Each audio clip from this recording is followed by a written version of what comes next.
Hello, everybody. Welcome to episode 74 of the Attractions Group podcast. Alongside Ryan Sir, I'm Don Helbig. Ryan, how was your New Year's Eve? Don, I'm still shaking, and it's not from New Year's Eve, but that was the most energetic "hello, everybody" you've ever given on the show, and I am so proud of you.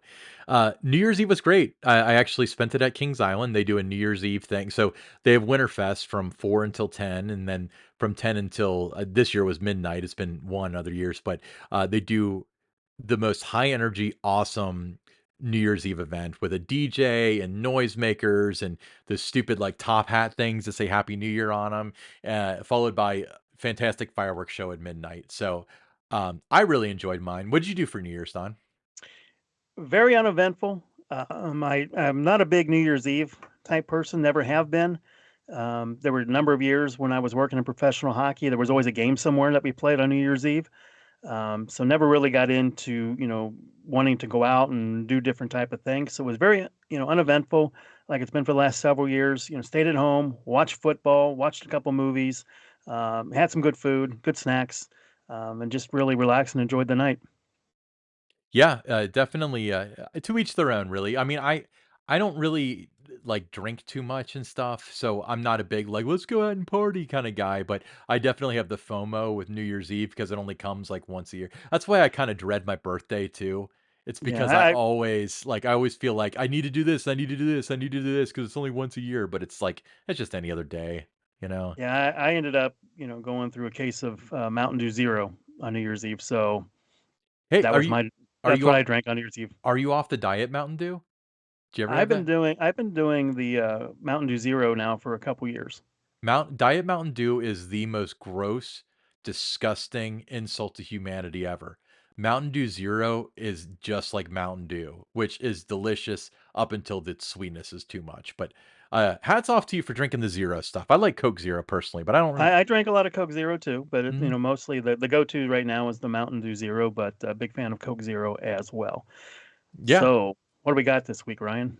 Well, what we have to do is remind everybody to follow us on all your favorite podcast apps Apple, Google, Spotify. You know the drill.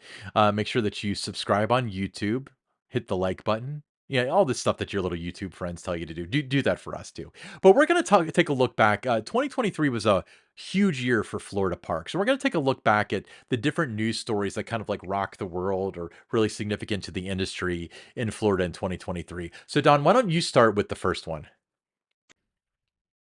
Well, we'll start with the breaking news in the Florida theme park scene back on May 18th. The Walt Disney Company, they shook the industry as they pulled the plug on Star Wars, Galactic Star Cruiser, and a planned $1 billion campus in Lake Nona. Factors included staff reductions, lower demand, and a back and forth with a state official. That played a role. That was a roll, and it wasn't $7,000 for 2 nights. That was a roll. Yeah, so the experience was fantastic from all accounts, that it was just incredible, but I think that the problem was partially, who's this for? You know, it's your five-year-old kid that's into Star Wars, you're gonna spend that much money to put them on this thing? It's for rich nerds like me, and I never got to do it, but yeah, um but, it's there's been some setbacks, and that was clearly one of them. But let's start with some of the pluses. What are some of the cool things that happened? At Epcot, the transformation continued with the debut of Journey of Water, inspired by Moana, Dreamer's Point, and the nighttime spectacular, Luminous, the Symphony of Us. Magic Kingdom embraced the futuristic Tron light cycle, Run roller coaster, and Disney's Hollywood Studios added the Roundup Rodeo Barbecue Restaurant in Toy Story Land. Did you eat there before, Ryan? Or I that after? Okay. Yeah, Don, I actually got to do everything on that list. It was, yeah, well, the one thing that wasn't mentioned with Epcot was, the new area with the Walt statue, which is really cool. And I never got to talk about it on the episode where we talked about, the Christmas stuff, but it's got all sorts of lights in the trees and stuff that all match the design language of Spaceship Earth when it has its lights on. So very, very cool. Very, very cool. But anyway, moving on to SeaWorld Orlando, they made a splash with Pipeline, the Surf Coaster, uh, and the Coral Reef Center. Turd Kids Cove opened at Aquatica Water Park. Universal joined in with the fun with Minion Land, featuring Minion Cafe and Illumination Villain Con Minion Blast. You didn't get to do Villain Con, right? I did not, That's weird because it's a but shoot 'em up thing, but it's a moving sidewalk. It's kind of fun. yeah, I've heard a lot of great things about that.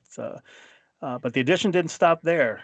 Legoland, Florida, introduced Pirate River Quest. Busch Gardens, Tampa, added Serengeti Flyer, and Gatorland. Have you ever been to Gatorland, Ryan? I have not, but I want to go so bad.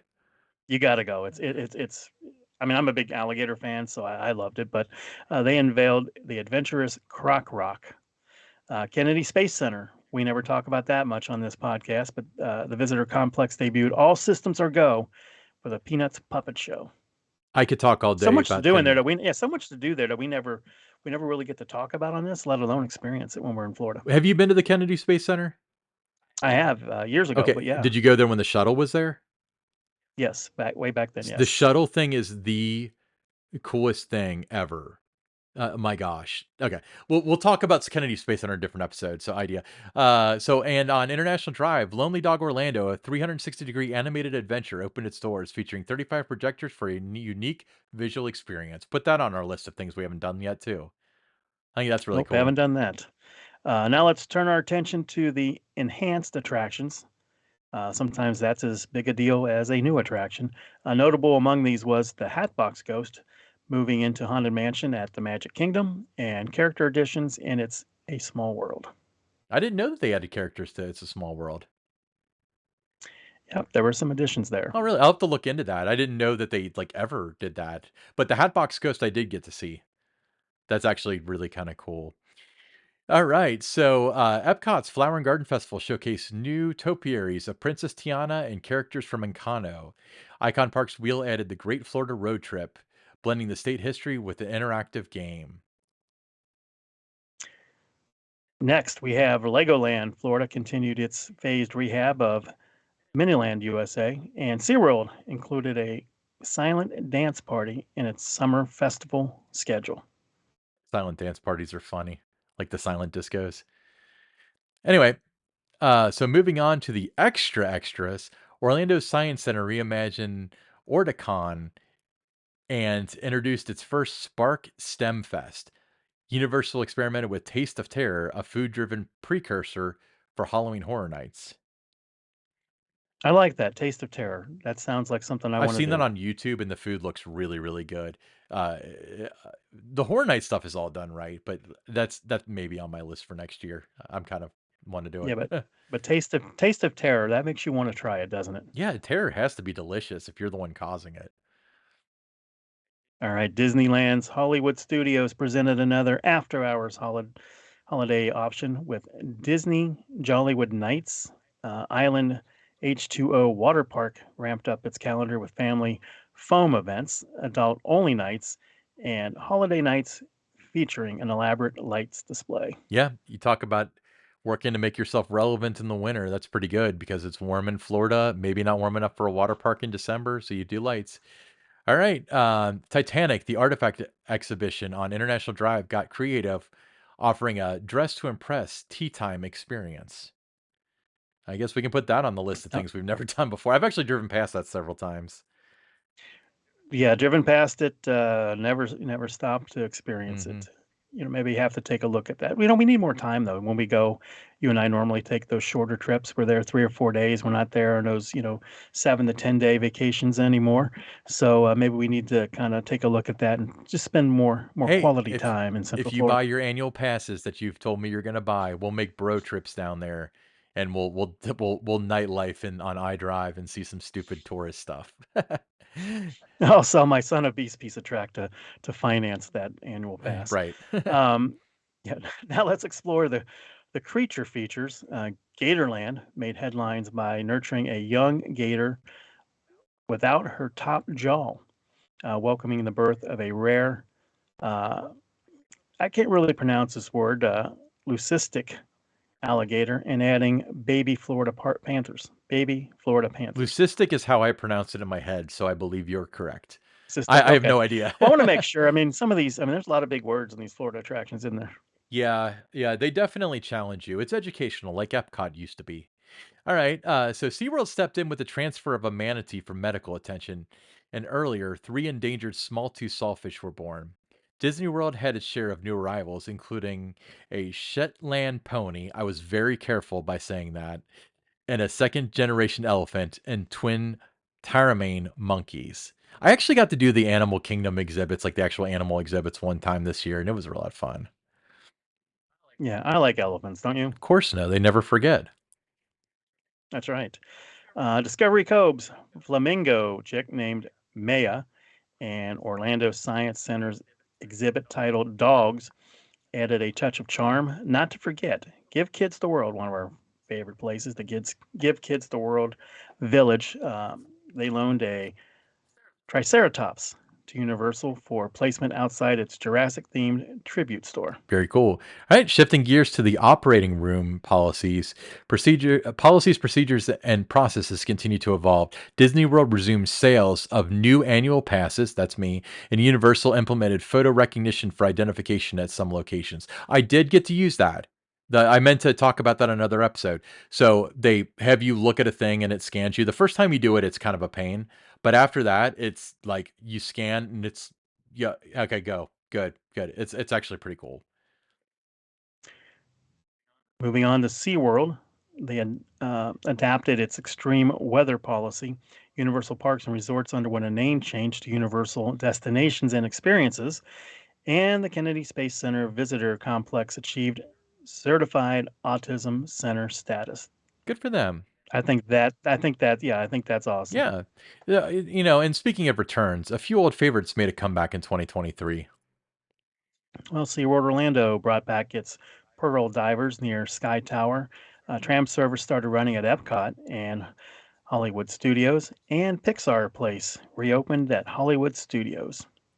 Yeah, and the skies above Magic Kingdom once again lit up with the return of Happily Ever After.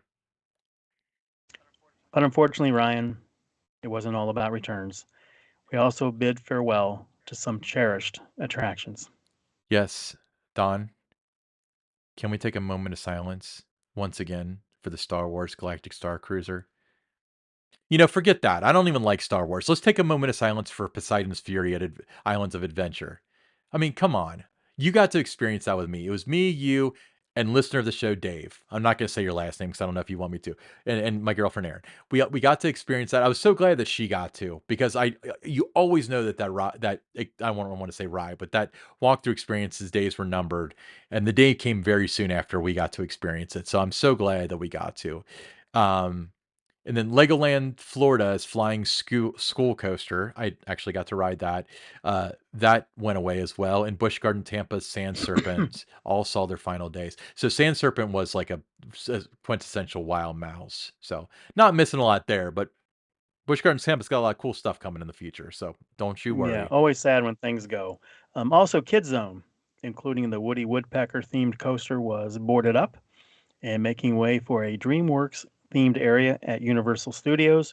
Four nighttime spectaculars were snuffed out, including Cinematic Celebration at Universal Studios, Disney Enchantment at Magic Kingdom, and Harmonious and Epcot Forever at Epcot.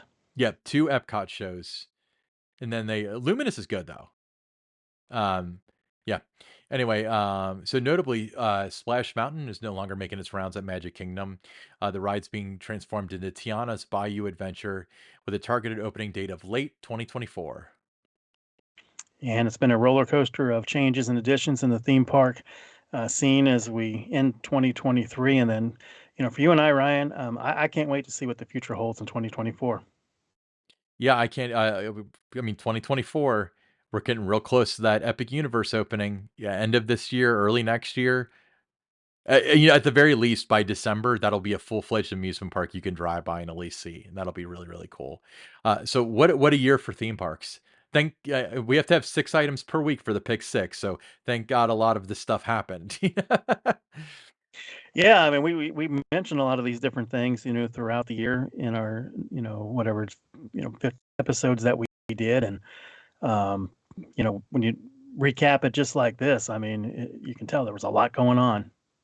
Yeah, absolutely, Don. The magic continues to evolve and the story evolves, so stay tuned for more updates in the world of Florida theme parks.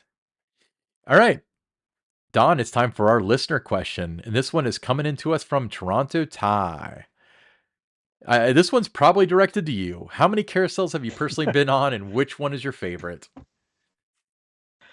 Carousels I've been on. Now, if you're counting the ones that are like in malls, down at the, you go to Nashville, Opry Mills, whatever that mall is called. If you're counting Yeah. carousels like that, I'm at 114. Um, Favorite, I'm going to have two things. Okay, there's a favorite and there's a best. My favorite would be the Grand Carousel at Kings Island. Grew up with it. My earliest childhood memories are riding the Grand Carousel at Cincinnati's Coney Island, and then, as it moved to Kings Island, I continued to ride it. I made it a point to try to get at least one ride in on it every single time I visited as a guest. But the best carousel I've ever been on, it's at Knoebels. So I don't know if this is a carousel or not to you, but I think Kings Islands is my favorite too. It's the most beautiful and ornate and, that I've ever seen. But Cedar Downs is the most Yeah, fun carousel, I think. If that's a carousel, it's horses that go in a I would. circle. I have it on my list of the ones that I've ridden. I can I count that as a carousel. Obviously, it's one of the more thrilling ones that are out there. That's a can't miss every time I go to Cedar Point. Yeah, it's funny. I ride it with my friends, and I always like happen to win, and then I hold it against them for the rest of the day, and that's why I don't have a lot of friends anymore. Don, if there's a double decker carousel, and if you ride it on the bottom level and the top level, is that 2 credits?